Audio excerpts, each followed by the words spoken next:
to disengagement that has begun in Ladakh. Days after India and China reached an agreement to end the standoff between the armies, both Indian and Chinese troops have now begun disengagement at the LAC. 5 tents on each side have been dismantled in the area, with Indian soldiers moving back to the west side of the Charding Nala, while Chinese soldiers are retreating to the east side of the Nala. On Thursday, the Chinese army reduced the number of their vehicles in the area, and the Indian army has also withdrawn some troops from there. There are about 10 to 12 temporary structures and around 12 tents on both sides, which are all set to be removed in the days going forward. During the key bilateral meeting, Prime Minister Modi and Xi Jinping welcomed disengagement between the two nations and soldiers being pulled back. In fact, the 22nd round of Corps Commander level meet and talks expected after patrolling resumes after complete dismantling of the temporary structures at Demchok and Dipsang plains. सीमा पार पिछले 4 वर्षों में उत्पन्न हुए मुद्दों पर बनी सहमति का हम स्वागत करते हैं। सीमा पर शांति और स्थिरता बनाए रखना हमारी प्राथमिकता रहनी चाहिए। म्यूचुअल ट्रस्ट, म्यूचुअल रिस्पेक्ट और म्यूचुअल सेंसिटिविटी हमारे संबंधों का आधार बने रहना चाहिए।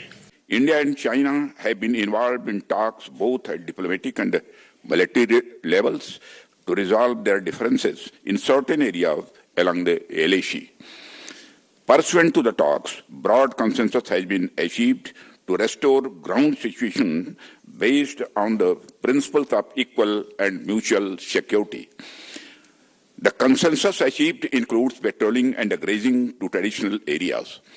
This is the power of engaging in continuous dialogue because sooner or later solutions will emerge. All right, let me cut across to Shivani Sharma, our correspondent tracking developments along the LAC. Shivani, we hear that at least 5 temporary tents have now been dismantled. That's the first step going forward to disengagement. We're looking at the bilateral talks also showing commitment on the ground. Give us on the significance of this move. Nabila, the disengagement process started on 23rd of October with the dismantling of the first tent along the line of actual control at Demchok from both the sides. And what we are told that till Thursday night, around 5 tents have already been dismantled from this location, and also the temporary structures that were made of stone, small temporary structures that were made there, and also in Dipsang plains, the installations were done by the Chinese have been removed now.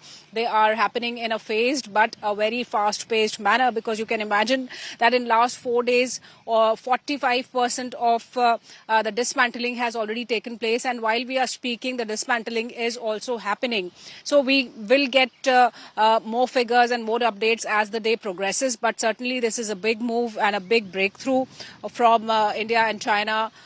Tensions that were there, and especially in the Demchok and Dipsang area, where the disengagement has already started. And when this disengagement is complete within 1 week, Nabila, the patrolling will happen, and patrolling resumes. That means the tensions will release further.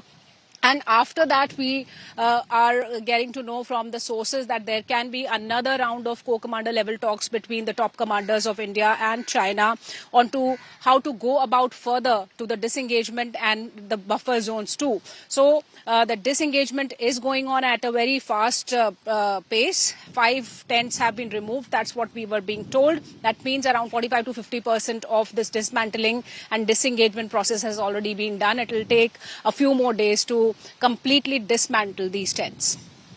All right.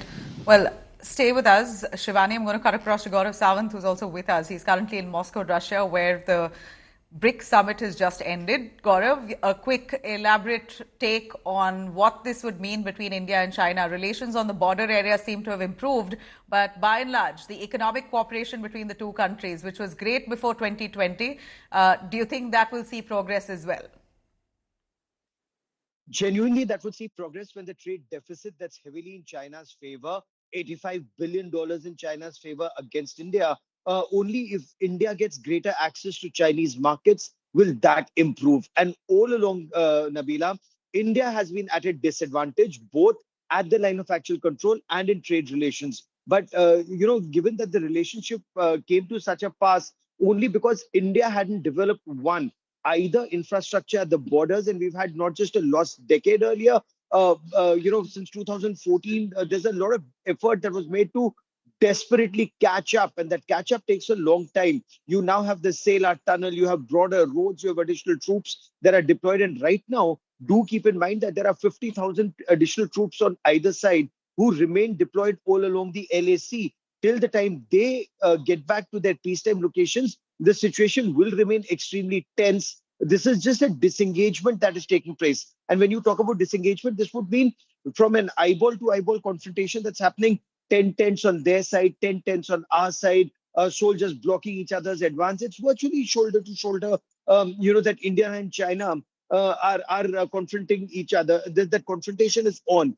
For genuine peace, there has to be de-escalation and de-induction. And there is no way I see that happening in the near future until China realizes that peace pays richer dividends. As of now, China doesn't appear to realize that. They want access to Indian markets, but they do not want to give India greater access to Chinese markets, especially when it comes to our IT, our pharmaceuticals. All of that remains a big, big question, because China remains, as they say, you can't read the Chinese mind. Perhaps this is the situation where the Chinese are having a little difficulty reading the Indian mind. Therefore, the disengagement, whether it leads to de-escalation and de-induction, remains the big question, Nabila. Very interesting there, Gaurav. Thank you very much for joining us with those details. But I'm going to quickly take our viewers through exactly what this standoff means for the last few years, and this commitment to now de-escalate shows on the ground. Here's a quick look at the friction points. If I could take you through, starting with the point 15 patrolling. Troops have already been pulled back, as we know. And then next would be the Gogra Hot Springs. Troops have been pulled back there as well, in Gogra Hot Springs. And in Galwan Valley, the buffer zone has now been created, which is, of course, something that the Indian Army says it's to be closely watched, the buffer zones. But nonetheless, progress has begun. And north and south of Pangong, both we're looking at the buffer zone that's now being created, along with Depsang disengagement that's already begun as per confirmation, and Demchok also disengagement has begun. So these are the areas basically here that along the line of actual control, including Depsang, Demchok, Galwan Valley, Gogra Hot Springs, north and south banks of Pangong. So all at this point sees some ease in tensions. Now a quick look at the de-escalation or the pullback that the Chinese has committed to in the last few days after the bilateral talks. We hear the Chinese has reduced the number of vehicles that they had deployed. In fact, even the number of Indian vehicles and Indian soldiers from India's side has also been reduced now.